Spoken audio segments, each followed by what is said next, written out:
ఒకవేళ మీరు యూకేలో ఉండి వీసా గురించి కానీ పాస్పోర్ట్ రెన్యువల్ గురించి కానీ మనం విఎఫ్ఎస్ అపాయింట్మెంట్ తీసుకుంటాం కదా, సో దాని గురించి చూస్తున్నట్టయితే రియల్మీ గురించే. నేను రీసెంట్గా బ్రాడ్ఫోర్డ్ విఎఫ్ఎస్కి వచ్చిన పాస్పోర్ట్ రెన్యువల్ ఉండే, సో దానికి సంబంధించిన ప్రాసెస్ గురించి వచ్చిన.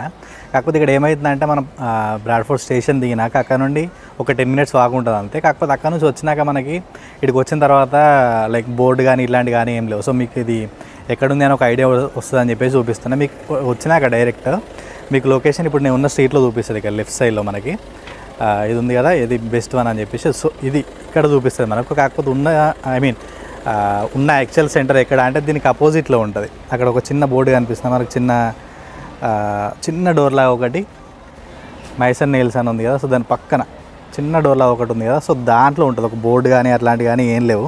సో మీరు వచ్చిన తర్వాత అక్కడికి వెళ్తే లైక్ మనకు అక్కడ చిన్న బోర్డు పెట్టిరండి ఒకటి, బయటకు ఎక్స్పోజ్ అయ్యే బోర్డు లేదు పెద్దది, చిన్న బోర్డు ఉంది ఒకటి. మీరు ఇది గుర్తుంచుకున్నా సరే బెస్ట్.